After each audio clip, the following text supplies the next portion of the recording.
Welcome to episode 3 of We'll Bring the Popcorn, a weekly entertainment-focused podcast all about film, TV, from reviews, news, and anything else we want to talk about. I'm Brad, this is Josh, and let's get right into it. Sure, so the first thing we want to talk about this week is there is a film adaptation being created for the survival horror video game Until Dawn. It's being directed by Shazam director David Sandberg, who also did, horror films such as Lights Out, Annabelle, Creation, and I'm pretty excited about it, man.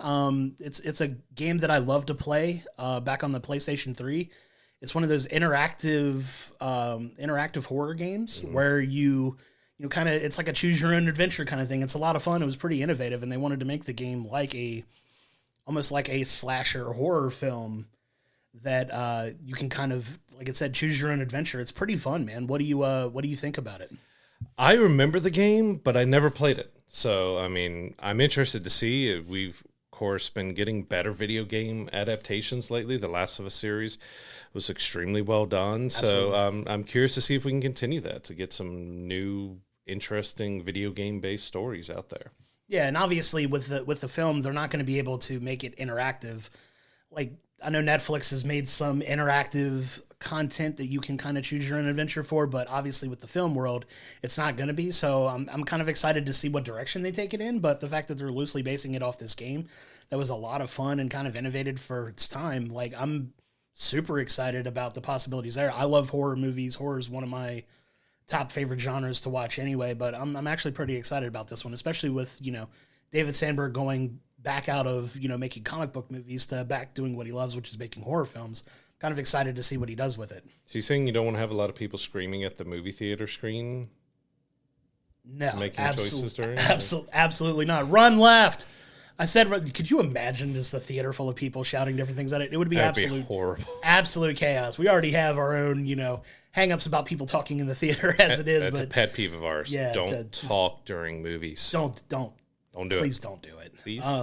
But yeah, the whole interactive aspect of it would be fun, but at least in like an at-home, you've had Netflix has done a couple series where it's been, but you have a remote, you have ways to do it. Of course, you cannot do that in a theater. So it's going to be interesting to see how they wrap that concept into the movie. Like, it may just abandon it all, and you're getting the different stories and all that. But it'll be interesting to see how they tackle that. Yeah, I haven't really heard any casting news as far as who's going to play some of these characters yet, but we'll keep everybody posted on that as we get more information about the film. But I was pretty excited about that. Like I said, I love the game.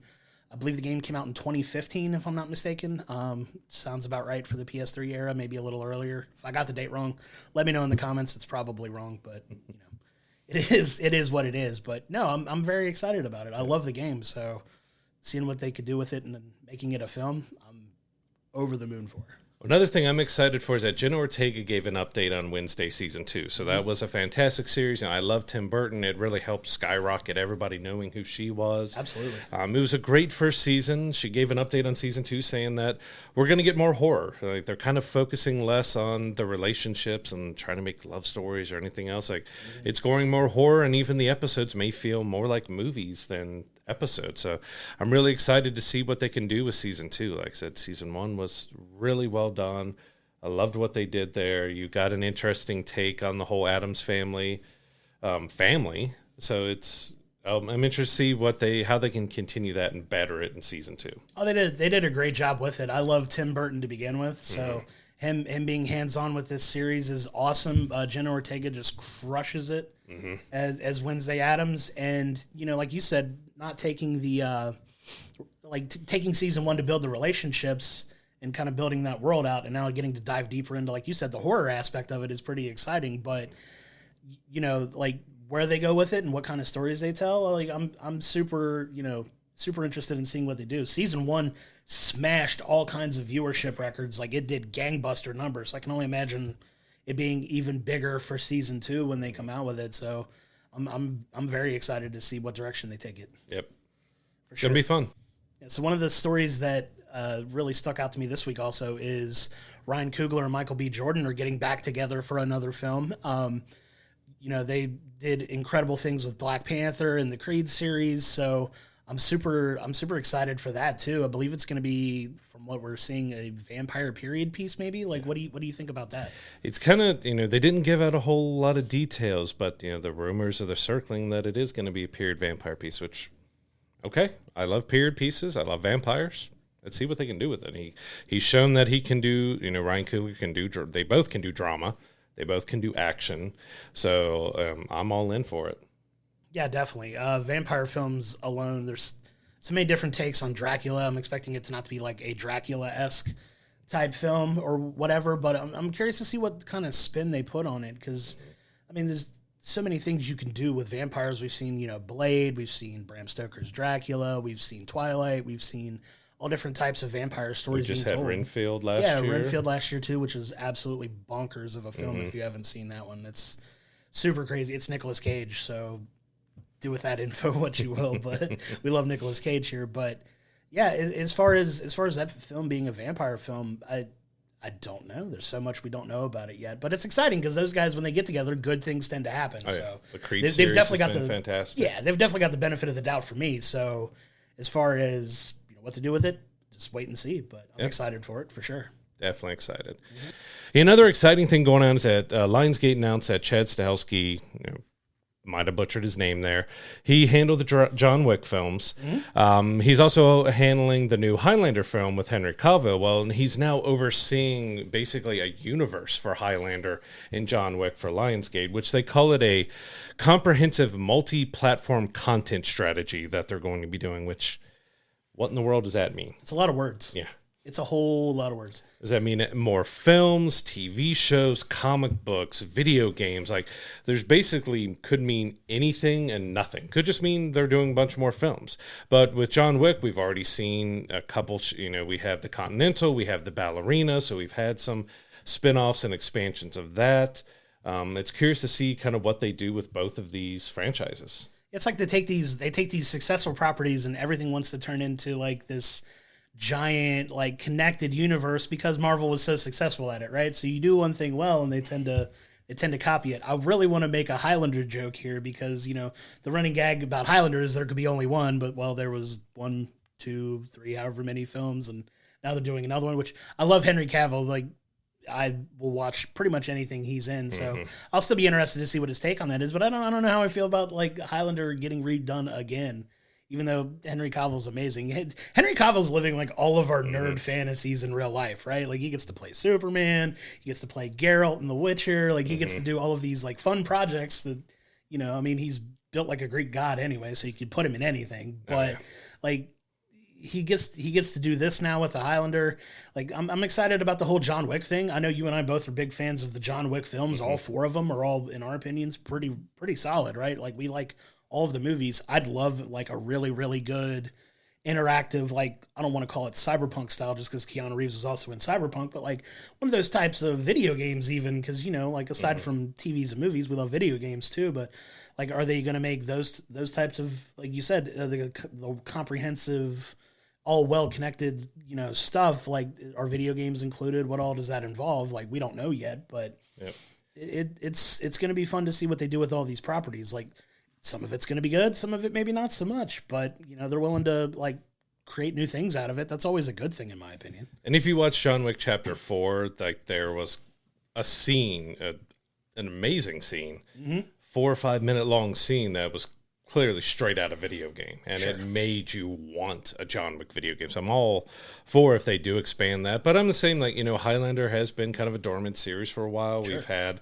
it's kind of legendary cult status and stuff. So now you're bringing it back, but you're bringing it back in multiple different forms potentially. So they already be looking at oversaturating it before they even begin to the reboot? It's possible, but they're gonna take a stab at it anyway, right? So I mean, a Highlander video game ought to be interesting too, possibly. You know what I mean? Like, what type of game are we gonna get there? Is it gonna be an RPG? Like, I don't want to get into too much video game talk, but like Witcher style, it could be. It very well could be. That'd be fun. But yeah, like taking all of these like well-known properties and creating like this whole big open world for them. It's fun that you can kind of base it off of some really interesting source material and branch out of it in ways that make sense and is entertaining, right? So it's all fine and dandy if it's done well, but the jury's still out on if it's going to be good or not. Like, You just have to make sure you don't fracture things too much. So if, say, they do a video game and they make that canon to the movies, then you have to play the game to know, say, if they do a John Wick Chapter 5, but the game came out first and it tells a story that picks up in Chapter 5, then you're kind of fragmenting things because, well, you must play this video game before you watch the next film to know what's going on. Because we've seen that type of fragmentation happen. Walking Dead is very split with things. Like, you've had Fear the Walking Dead that was connected. And you kind of get a little lost when there's almost too much going on. Sure, absolutely. So it's going to be really interesting to handle it without making it feel like, okay, I've got to watch 13 shows, 4 movies, play 2 video games, and read 5 comics to know what's going on. Yeah, that's a lot. And I get why, these companies want to do it from a business perspective, right? Because in some ways it could be a license. Absolutely. It's a license to print money, right? If it's done well and done successfully.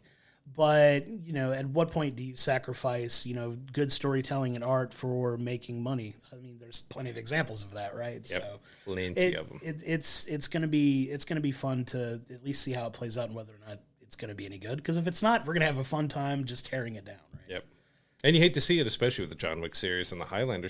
I mean, the Highlander series, you won't say it was high cinema, but it's got this cult status that everyone who loved it because of how it did. And are they going to change too much? Are they going to, because you want them to make it their own. Sure. But at the core, you want it to feel like, I want Highlander to feel like Highlander.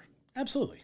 And at what point do you start to lose that? Like you said, if it starts fair, we don't know. We'll find out. But there's plenty more to, come out of that coming soon, right? Yep. Absolutely. So now we want to get into our TV review for the week. So if you watched the episode last week, we talked about this week. We wanted to talk about Marvel's What If, right? So What If is an episodic TV series that dropped at the end of December on Disney Plus. But for those of you who haven't seen What If is kind of what the name says. It's like playing on these scenarios that haven't canonically played out in the MCU, but they're, characters you already know, telling stories in a way that you hadn't seen before, right? So we're on season 2 at this point, and they dropped all 9 episodes between, December 22nd, I think, and the end of the year. So they dropped all the episodes at the end of the year, and we got around to watching them, and I personally really enjoyed it, right? So it's definitely a unique take on telling these stories with these characters we already know. But was there anything in particular that stood out about this season for you? Yeah, I mean, it's interesting. You have some episodes that are kind of more silly fun and more that are giving, because, of course, season 1, we had Marvel Zombies. Mm-hmm. You had all these interesting takes. So there's quite a few episodes that were kind of really fun and interesting. And probably the biggest one of this season was that they decided to introduce a brand new Marvel character within this What If animated series. So she's a Native American character named Kahori. She got her powers by the Tesseract falling to Earth and being lost, and it kind of became one with nature, and she fell into the Fountain of Youth, which ended up being the Tesseract and connected to the Tesseract. Mm-hmm. So she got all these different powers, and we got to kind of see kind of an interesting new character with her. Yeah, I loved it. I love the introduction of her. She plays a pretty big role in like the final couple episodes of the season as well. So it was fun telling that, and it's fun. Like I said, these aren't necessarily canon to the overall MCU, and you don't have to have seen any of the Marvel films to get enjoyment out of them. But it definitely helps to have at least be familiar with these characters, right? And one of the fun things about the way they've structured these contracts with these actors that are in the MCU now, most of your MCU actors are doing the voices of the characters in this animated series. So you have Paul Rudd as Ant-Man, you have Chris Hemsworth as Thor, you have Benedict Cumberbatch as Doctor Strange. Like almost every single one outside of Iron Man, Captain America, and Scarlet Witch are all the original MCU actors. And of course, one that was big to this season, who kind of was out throughout multiple episodes, Haley Atwell returning as Peggy Carter. So we got her really taking front and center this season.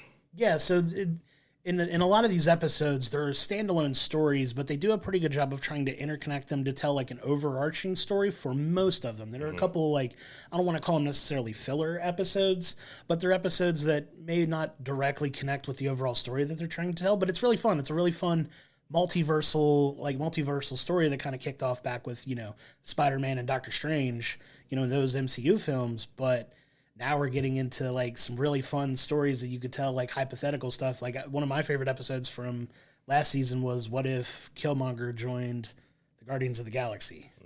That was a fun one, or it wasn't Killmonger, it was Black Panther, I believe.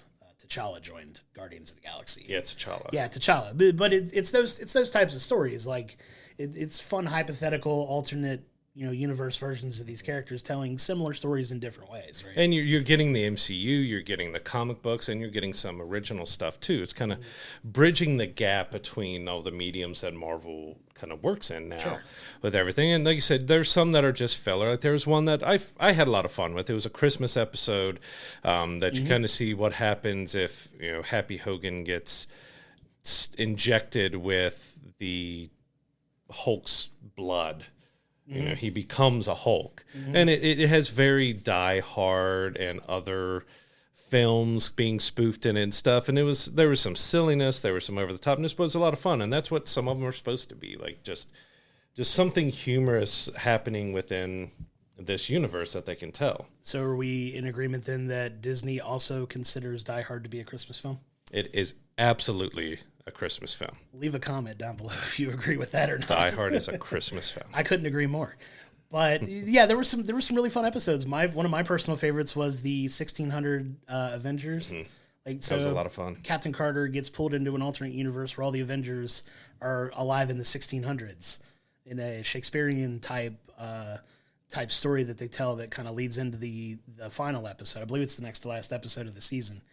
And it's just a ton of fun. So you get all these characters doing things that they wouldn't normally get to do in like a movie type setting, but it's a lot of fun.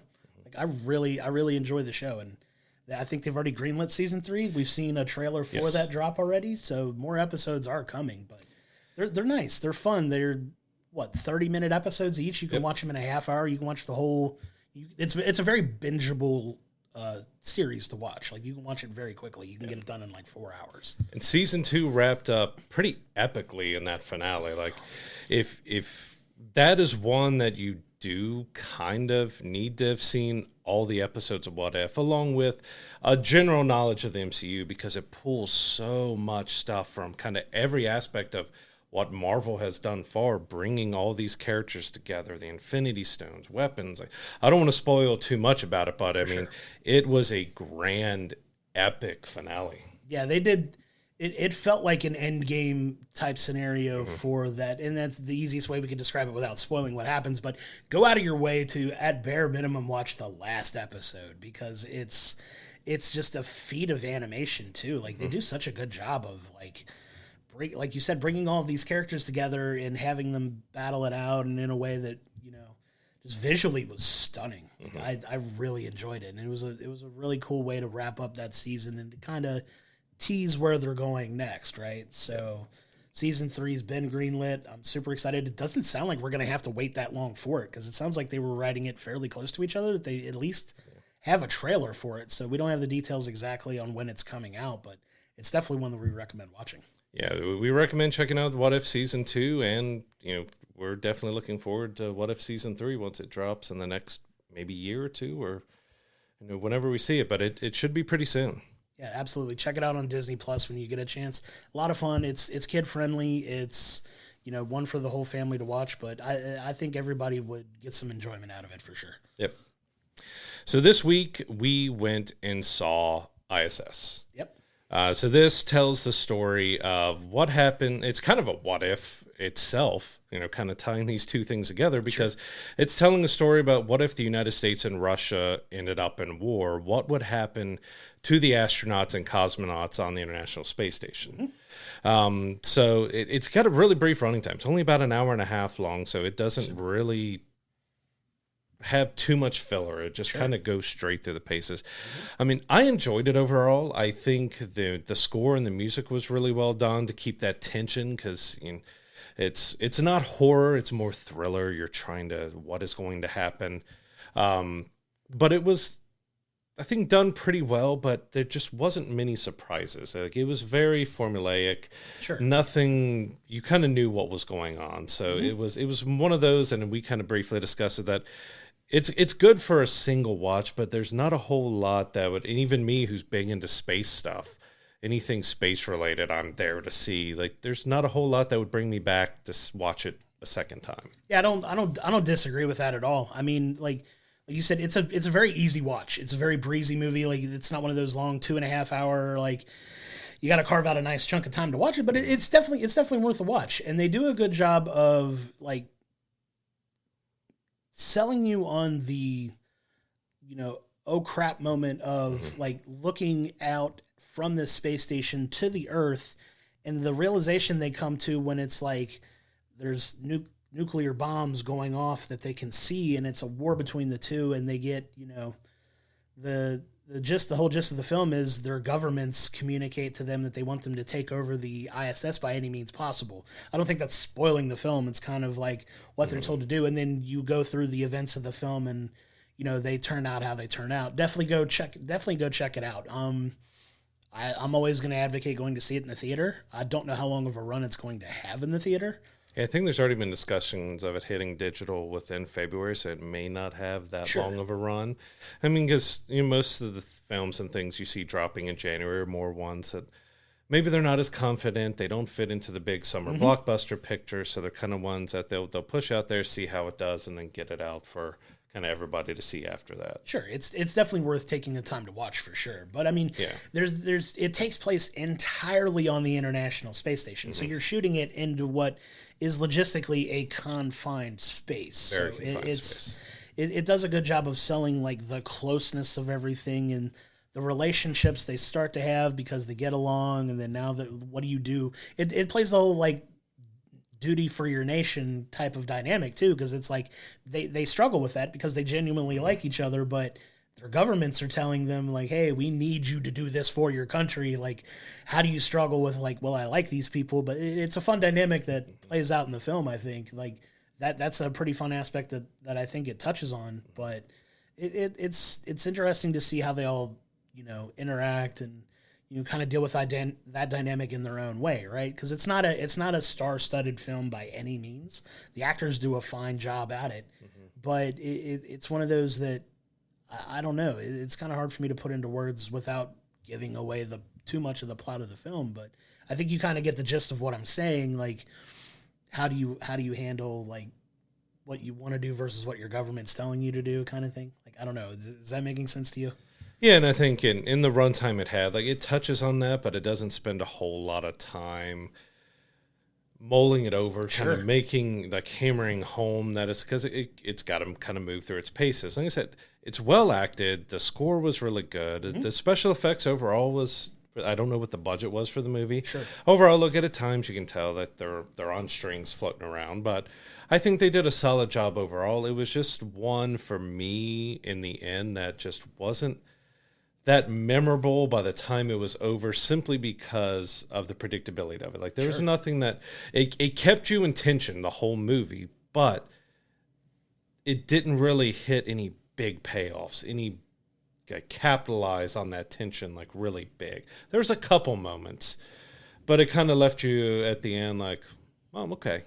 I think that's fair to say, but to your point though, like with it being such a short film, it doesn't mess around, and I actually appreciated that a lot. Oh, yeah. Like the pacing of the film was great because, like you said, it's not like you're not spending a whole lot of time mulling over whether you should or you shouldn't. Like, they get to it, like they get to the action of the film, right? Like they get to like it kicks in fairly quickly. Like, it doesn't linger too long.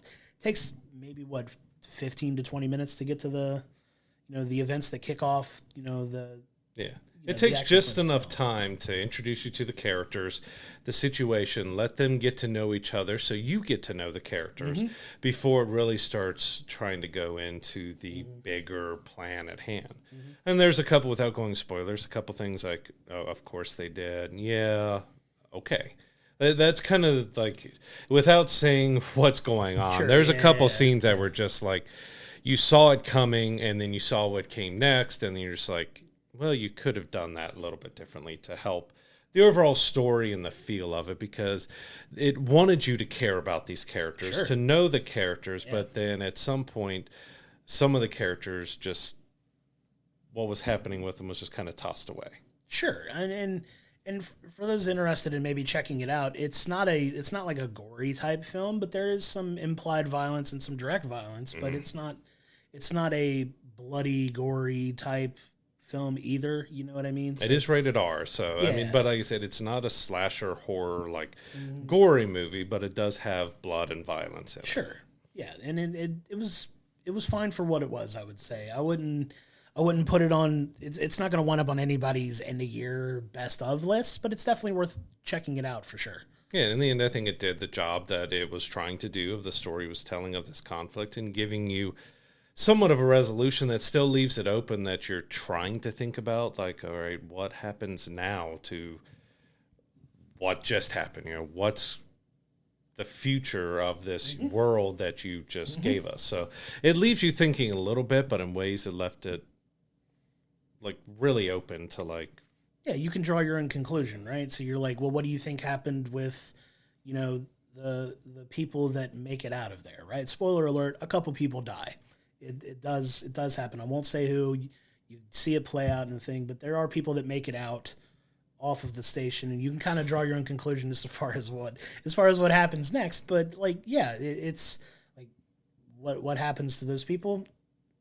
I cared at least enough to at least have the, try to think about it for a minute afterwards. Like, okay, where did they go? What happens to them afterwards? What are they going back to in the sense, right? Because it's nuclear war, so that's it's one of those topics that people think about and talk about. Like, what's the world going to look like? Well, they don't know because they're not down there. So I mean, you're stuck with these people up at a space station, and you look out and you can see what's going below. Like, is there a world to return to? Should they be doing what they've been asked? Should it just be, hey, we're going to be living up here now? Like, there's all that kind of what if between the characters and the story of like, is it worth for them to go through with what's been told to them? And you get that struggle, and you get that kind of all throughout. So I said, in the end, it was a decent movie, but it was just one of those, like, it was well acted. Everything else is just one of those that it didn't really leave you wanting to see it again. sure, it didn't, but it didn't overstay its welcome either. Yeah. You know what I mean? So it wasn't one of those like you're looking at your watch to see what time it is, to see like, well, either A, how much longer is left in the film, or like, you know what I mean? Like, Yeah, it kept you engaged enough all the way throughout. So I think that brief, more brief compared to most of the films we've been seeing, between 2 to 4 hours with some of these films lately, having that brief running time, I think definitely helped the storytelling and the tension and everything when it came to this film. But I.S.S. is playing now in theaters. Not sure how much longer. We do have February really starts picking up. With movie releases, end of January here, you get a lot of smaller releases, smaller things coming out. So probably, I would say it might be gone out of theaters the next couple of weeks. So if you have interest to see it, which we do recommend, it's worth at least one viewing. It was solid enough to see. Go check it out in theaters. Absolutely. We'll always advocate to go, support your local theater, help these types of films to be made. Like we've said before, like your interest in these films allow more films of it and like it to get an actual chance in the theater to do well. So we're always gonna advocate that you go do that for sure. Like, go support your local cinema. It's very important to us for sure. Yep. Yeah. So I mean, you kind of bring up a good point though, because January in the entertainment industry is typically a lighter month, and we're about to get into February now. Starting a week after this podcast, we jump into February, and February is just bonkers as far as all our TV shows are coming back. All these movies are starting to come out. We got some big films coming in February. A ton of TVs coming back in February, obviously. But Too much TV. yeah, there's a ton. Everything is back. It'll almost be impossible to keep up with it. But that's what we've wanted, right? So we like content that'll give us plenty of things to talk about. But some things that are coming out now that are coming out this week in the film space. Not a ton this week, right? So there's like Miller's Girl is dropping in theaters. There's also a film called Sometimes I Think About Dying that's coming out that looks kind of interesting, I think, The title's definitely depressing, but it could sounds super fun and happy. It's just an uplifting film that we're super looking forward to seeing. Amazon Prime's got a film called The Underdogs that's coming out as well. That's one that I plan on checking out at some point as well. But it's kind of like a hold on, catch your breath, because the big swing of content is coming, because it's big. But there's actually a big TV show that's starting this week that I think you wanted to touch about for sure. Yeah, so I'm really excited about this. So it's coming to Apple TV Plus on January 26th as Masters of Air. So this is from Steven Spielberg and Tom Hanks. Kind of might be loosely tied to it. So they did the Band of Brothers. They did the Pacific. And so this is in the same realm. Takes place in World War II, about the airmen of the 100th Bomb Group. You've got Austin Butler, Barry Coing. Again, names, I'll butcher them. But it looks really good. It's got a huge budget. Visually, it looks stunning. It looks like it's going to be a really great, dramatic series that I'm really looking forward to. It's with Apple, normally 1 episode a week, so the first episode will be dropping on the 26th. We also have on Netflix coming Masters of the Universe Revolution, which is a sequel series to Revelation that hit Netflix last year. Mm-hmm. And so that'll be dropping probably, I think, all episodes on January 25th, which if you love He-Man and animated series like that, kind of like What If, the first, the Revelation was a really good season that brought some interesting twist and things, and you had Mark Hamill as Skeletor. So awesome. It was a lot of fun. Like Kevin Smith has brought this out, and he's done a pretty good job of bringing us that old school kind of He-Man. You could tell that was a passion project of his, right? So I mean, like, those two things are pretty big, like, TV wise coming up, right? So it's gonna be exciting. Like, I'm just as excited for Masters of Air as you are. I know it's had its production issues, because I think they started filming this during the pandemic, I want to say. So it started filming like 3 years ago, and it's finally like getting done and getting ready to come out. I know they had some production, but the look of this is just phenomenal. It looks like it's going to be well worth the wait. I'm excited to check it out for sure. And then, the He-Man, the He-Man series, it was, like you said, it was a lot of fun too. It's a cartoon animated series. We like a good mix of stuff like that. You put Mark Hamill as a voice actor in anything for me, it's an instant watch for me. He's so good. He voices my favorite comic book villain of all time in the Joker. In my opinion, he's just as good of a Joker as, Heath Ledger was, or Jack Nicholson was. Or... Yeah, he's the definite, when you come to voice acting, and you can compare him to the live action, he is the gold standard of Joker. And who would have thought Luke Skywalker would have become like a big time voice actor? But he's so brilliant, and he's so funny, and he's so good, right? So we're definitely looking forward to checking that out as well. But we also have some cool things coming out on digital this week. It's actually a very big week for a lot of stuff coming out digitally too. So you've got Aquaman and the Lost Kingdom, right? So, feel about that what you will, but it's coming out on Max. You've got Ferrari that's coming out that I'm excited to check out as well. Family-wise, there's Migration's coming out, and Wish are also coming out on Disney Plus, I believe. All of these right now are for on-demand purchases. So streaming dates on the streaming services haven't been announced as of yet. Normally, I think they've been doing a 15 to 30-day window on some of these for sales before they go onto the streaming platforms. But we'll probably be seeing those landing February to March on the streaming services. Sure. And another one that I was looking forward to is Night Swim. That's another horror film that I know some people have seen that gave really good reviews to, that I haven't had a chance to go check it out. So I'm excited to check that one out too. It didn't spend a very long time in theaters. I think it came out just 2 weeks ago or so. So it's a very short run. Yeah. Very short run. But it's also coming out on digital this week. What do we want to let them know that we're reviewing next week? What do we got coming up? Absolutely nothing. Nothing at all. Got nothing for you. I'm sorry. Episode 4 is just going to be us staring at the camera, smoldering. But that's about it. No, actually, so we're actually revisiting one of our top films of 2023. So with Godzilla -1, they've decided to do a black and white cut of it and put it back into theaters for about a 1 week. February 1st, all versions of Godzilla Minus One disappear from theater. So we're going to head back into this world and see Godzilla Minus One minus color, and we'll have that review for you next week. We will also be reviewing the first episode of Masters of Air, that show we just talked about on Apple TV Plus. We're looking forward to checking out both of them, because I'm really curious with Godzilla Minus One, as much as we loved it, to see how the cut of bringing it to black and white, matching kind of the really old school original Godzilla black and white films, how it may change how you feel about some scenes or just the overall look. Because we have Logan, the Wolverine comic book movie from years ago, did the Logan Noir version, and I loved that black and white. I don't know what it was about it, but just having that black and white just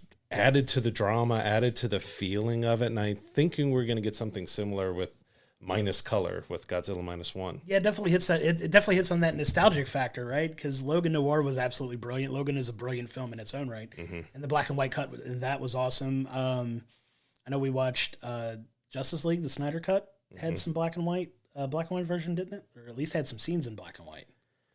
Or am I misremembering that? Yeah, I think it was in black and white, or scenes in black and white. Yeah, there was definitely some scenes in it, but it has that old school nostalgia kick to it, right? So I'm very much looking forward to watching Minus One again. Like you and I both said, we loved it. It felt like a throwback to those classic films, so putting it in black and white and putting it back out in theaters, absolutely worth another look for me. And then, like you said, Masters of Air, that we're going to watch episode 1 and talk about it too. I'm super excited about that too, because like you said, it's in that same ilk as Pacific and Band of Brothers, and Band of Brothers is, for my money, one of the, if not the best miniseries that's ever been made. One of the absolute best things ever made. Like, the acting was brilliant, the visuals, like everything about Band. I put the Pacific up there pretty well, but Band of Brothers, like, there's just nothing in that realm that can touch it. So having Spielberg and Hanks and everybody back from who handled those series to bring them back for Masters of Air, it gives me a lot of confidence that we're in for a treat with this show. Oh yeah, and I expect it, after it comes out next year, to sweep a whole bunch of, Emmy and Golden Globes categories for sure. Absolutely. It's gonna do gangbusters numbers. I'm really excited for it. Yeah, we really hope you turn in for episode 4 to check out how we feel about it. Yeah, absolutely. So that's all the time we have on this week's episode of We'll Bring the Popcorn. We want to thank you so much for tuning in, leaving all your reviews, likes, comments. Don't forget to check us out on YouTube or anywhere you get your podcasts. We're on all different platforms of audio podcasts. We're on Spotify. We're on Apple Podcasts. We're on iHeartRadio. I think we can announce that now. Yep, we are on iHeartRadio. So if you have iHeartRadio, you can check us out there. Any of those other podcasting platforms we're on as well. We're also on YouTube, like we said. Don't forget to comment on our videos, subscribe to get the videos as soon as they drop. We just thank you all so much for your support. We've had a lot of fun with this so far, and we're looking forward to a whole lot more in the coming weeks and months as we get deeper into more content that's coming out, and we're super excited about that. Yep. So until next time, this has been We'll Bring the Popcorn, and we'll see you next week.